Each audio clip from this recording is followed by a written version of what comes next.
In magnificent natural beauty of the American national parks have gone many companies of the Civilian Conservation Corps to further projects which will guard this wealth of beauty against destruction by man and nature. It is not made work. Since it came into existence in 1916, the National Park Service has set up long-range plans for the preservation and enjoyment of the parks. And the coming of the Conservation Corps immediately presented the service with a strong, young force to put these plans into action. Atop the purple high country of North Carolina and Tennessee lies the Great Smoky Mountains National Park. 300,000 acres of southern highlands wilderness, which an act of Congress gave national park status in 1933. National parks are not built. God did that in the beginning. So work in them is directed at the preservation of their splendid features and the making of these features more comfortably accessible without disturbing natural conditions. Great Smoky, containing some of the highest peaks east of the Rockies and nearly 200 varieties of native flora, represents a typical American region which must not be destroyed. Fire, man's best servant and worst master, can sear a timbered area for generations to come. So despite the heavy rains in the southern mountains, every precaution is necessary. Fire towers, location finders, communication lines, and firefighting apparatus. Standard equipment in all national parks will be provided here. Emergency conservation work funds are speeding the task of making the Great Smokies recreationally useful to the public. It is important that the few essential roads do not mar the park. Here's one through famous Newfound Gap, one of the unique spots 5,045 feet above the sea.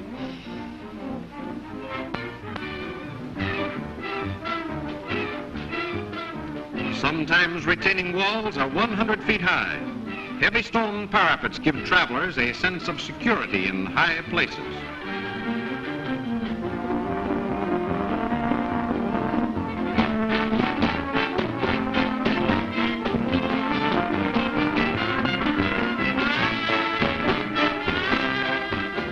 Heavy machinery up in the clouds.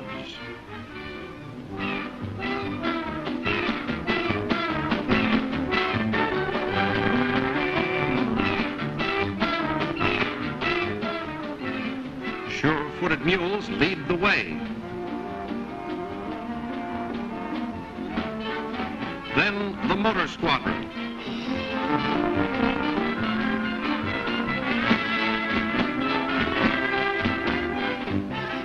The winds and sleet of the winter storm hit the backs of many trees.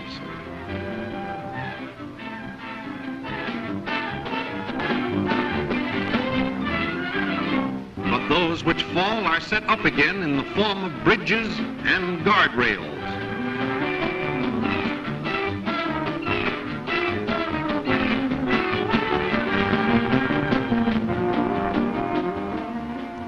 Stone and rustic construction are trademarks of the Conservation Corps.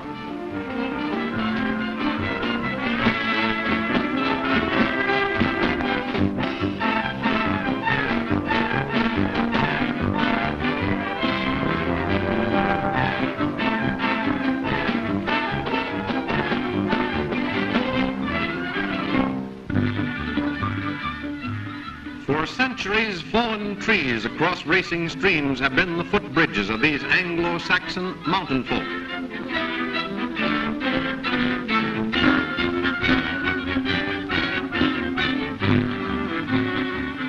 Development plans in Great Smoky blend with this early custom.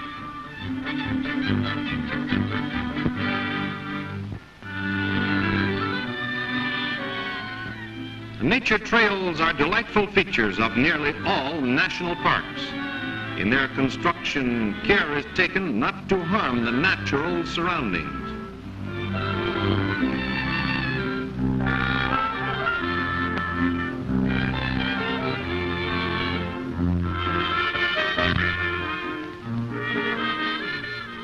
A variety of wildflowers abound in Great Smoky, and their protection is important.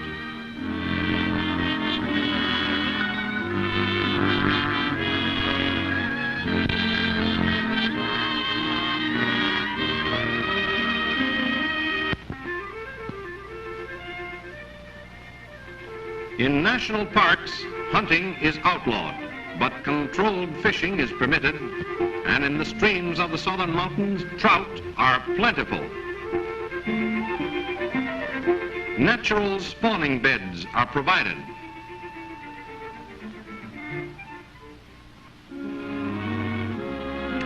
National parks have distinguishing features.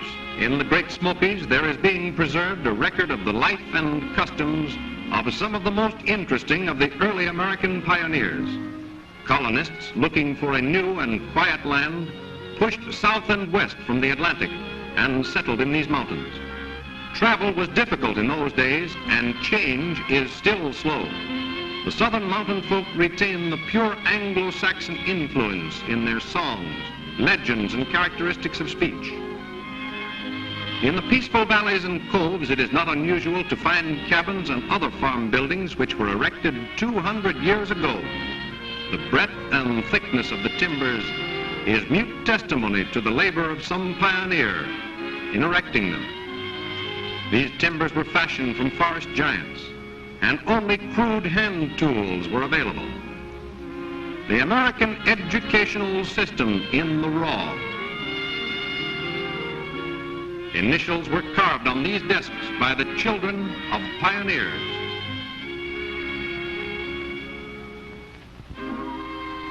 One of the proposed park museums, an exhibit of dramatic interest, will be this old rifle, known throughout the area as the Charlie gun. This was Cherokee Indian country. In one encounter between the Indians and advancing white settlers, according to the still prevailing legend, Charlie, an heroic Cherokee, surrendered on the promise that his haunted and harassed tribesmen would be saved from death. According to the story, he arranged for one of his companions to shoot him from ambush after his surrender, saving him from the imprisonment he had elected to endure. This is the gun which was used.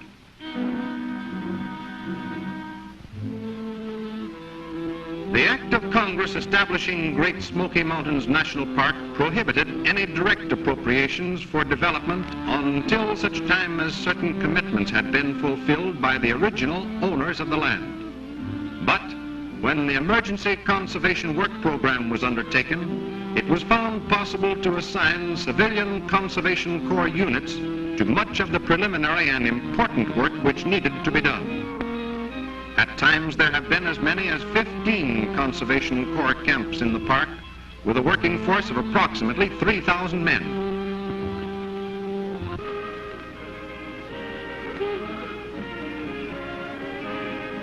These burlesque signs, which enrollees near Elkmont, Tennessee, chose to affix to their camp buildings, illustrate an interesting and serious phase of the Civilian Conservation Corps movement. Here are boys who are struggling in the congested areas of the large cities, most of them from New York and New Jersey. They knew their 42nd Street and Fifth Avenue, their Riverside Drive, and their metropolitan hotels. But these national institutions had not added much enjoyment to their lives. They didn't know the great outdoors, where perhaps the greater opportunities for their future may lie. The Corps transported them physically and transformed them mentally. They're happy, healed, and saved for better days. They're paying their way with manual service and making an important contribution to the health and happiness of millions now living and still more millions of the future. In their leisure time, a well-organized educational program, which is a part of the Conservation Corps movement, is using their magnificent surroundings as a university campus with inspirational values which scarcely can be surpassed. Practical knowledge more applicable to present-day needs than any they have acquired before is being given them. And they look to the future with high hopes and high chins.